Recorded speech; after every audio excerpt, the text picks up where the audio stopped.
کو خراج عقیدت پیش کرتا ہوں، جن کی کوششوں سے، جن کی خواہشات پر یہ اپوزیشن یہ جماعتیں یکجا ہوئی۔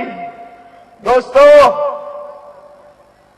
میر حاصل خان کی جدوجہد کی بنیاد ایک ایسے وفاق پر تھی جہاں پہ پارلیمنٹ کی بالادستی ہو، انسان کی سربلندی ہو، قوموں کی اور طبقات کی برابری ہو، ان کی استحصال نہ ہو، عدلیہ اور میڈیا آزاد ہوں۔ لیکن بدقسمتی سے اس ملک میں 72 سالوں سے ایک سیکورٹی اسٹیٹ کا ایک ویژن ہے جو اس ملک کے بنیادی حقوق کو ماننے سے انکاری ہے۔ ہم کہتے ہیں کہ یہ ملک ایک کثیر القومی ریاست ہے، یہاں پنجابی، سندھی، پختون، بلوچ، سرائکی اپنی تاریخی سرزمین پر رہ رہے ہیں، ان کی حیثیت کو مانو، لیکن وہ اس سے انکاری ہے، وہ پارلیمنٹ کی بالادستی سے انکاری ہے، وہ طاقت کا سرچشمہ بندوق کو سمجھتا ہے عوام کی وجہ سے۔ اس نے پارلیمنٹ کو رمبر اسٹمپ بنایا ہے، میڈیا اور عدلیہ مقید بنا کے رکھ دیے ہیں۔ جب اس مائنڈ سیٹ کو کہو گے کہ بھائی ریاست اس طرح نہیں چلتے، بلوچستان میں اب تک 5 آپریشن آپ کر چکے ہیں، وزیرستان میں آپ کیا کر رہے ہیں، پختونخوا صوبے میں آپ نے کیا کیا؟ ایک ڈکٹیٹر مشرف نے جو آگ بلوچستان میں لگا دی، اس میں ہزاروں نوجوان جل گئے، اور ہمارا سفید ریش قائد نواب اکبر بگٹی کو پہلے اس کے گھر پہ حملہ کی، جب اس نے پہاڑوں پہ پناہ لی تو وہاں پہ اس کو جا کر شہید کیا۔ شیم!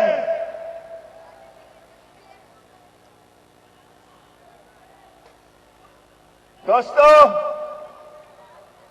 جیسے میرے دوست نے کہا، لاپتہ افراد بلوچستان اور کے پی اور سندھ اور پنجاب میں ایک انسانی مسئلہ بن گیا ہے۔ ہم یہ سمجھتے ہیں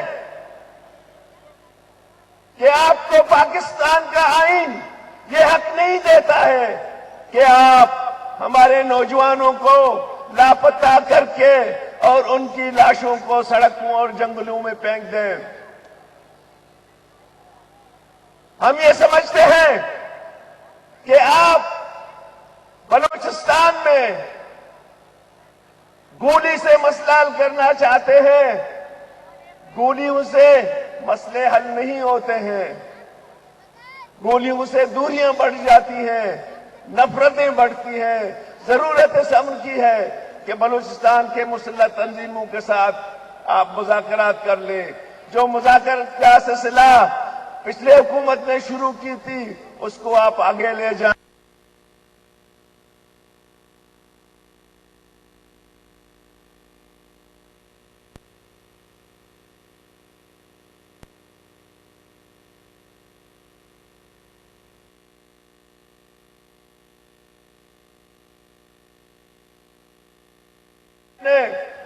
تمام پنجاب کی یونیورسٹیوں میں بلوچستان کے لڑکوں کے لیے کوٹا رکھے تھے اور ان کے اخراجات پنجاب حکومت دے رہا تھا، لیکن موجودہ سلیکٹ حکومت نے تمام بلوچستان کے نوجوانوں کو یونیورسٹیوں سے نکالا۔ یہ باعث شرم ہے کہ آپ ہمارے بچوں کو یونیورسٹی سے نکالیں، اور ہم یہ سمجھتے ہیں کہ جو لانگ مارچ کر رہے ہیں ملتان سے شروع ہو کے تاحال ان کی لانگ مارچ جاری ہے۔ اگر حکومت نے اپنی یہ فیصلہ تبدیل نہیں کی تو اس لانگ مارچ کو مزید تقویت دیں گے۔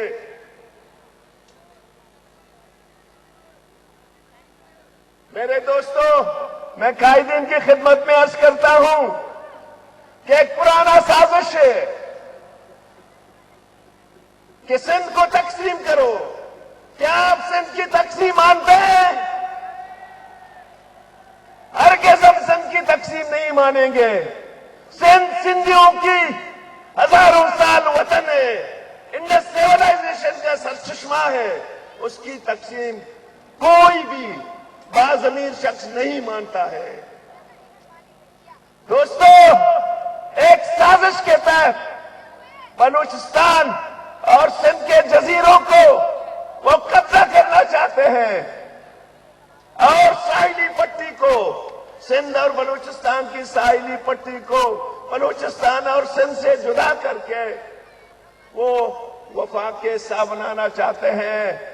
ہم نہیں مانتے ہیں۔ ہم اپنی سرزمینوں کو جس کی حق میں آئین پاکستان نے دی ہے، ہم اس کو وفاق کو نہیں دیں گے۔ یہ خواہش اس سے پہلے جابروں کا تھا، مشرف کا تھا، مشرف سے پہلے دوسروں کا تھا، ضیاء الحق کا، لیکن ہم نے اس کو نہیں مانا۔ یہ جو 2 نمبر کی آرڈیننس آپ جاری کر رہے ہیں، واپس لے لو اس کو۔ ہم تمہارے آرڈیننسوں کو نہیں مانتے ہیں۔ ہم اس کی اگر یہ آرڈیننس واپس نہیں لیے، ہم اور سندھ اور بلوچستان اپوزیشن کے دوستوں کے ساتھ مل کے وہ تحریک چلائیں گے جو ایوب خان کی تحریک آپ بھول جائیں گے۔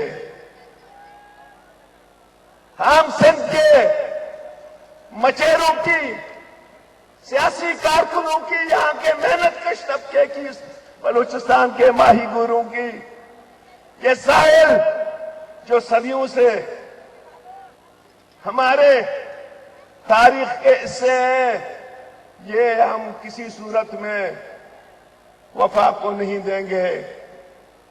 دوستو، یہاں پہ اس سے پہلے 30 سالوں میں ان لوگوں نے لوٹا، 50% چائنا کو دیا، 48% فیڈرل گورنمنٹ لی، صرف 2% بلوچستان کو دیا،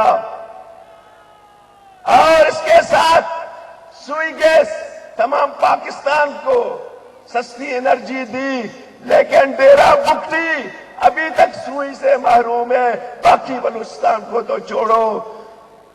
دوستو، اس وقت پاکستان کے اگر اسٹیٹسٹک آپ دیکھیں، پاکستان کے تمام ضلعوں میں ڈیرہ بگٹی جو کروڑوں روپے اس وقت OGDCL اور PPL پاکستان کے سب سے بڑے منافع خور ادارے بن گئے، وہ سب سے زیادہ پسماندہ ڈسٹرکٹ ہے۔ آج ہمارے ساتھ کیا ڈاکہ ہو رہا ہے؟ سی پیک کیمپ چینجر ہے، گوادر پورٹ ایک ڈکٹیٹر نے ایک معاہدہ کر کے 53% چائنا کو دیا، 7% وفاق کے پاس ہے، اور گوادر کے بلوچوں کے پاس ٹکا نہیں ہے۔ ہم نہیں مانتے ہیں آپ کی اس ایگریمنٹ کو۔ گوادر ہوگا تو بلوچ اور بلوچستان کا ہوگا۔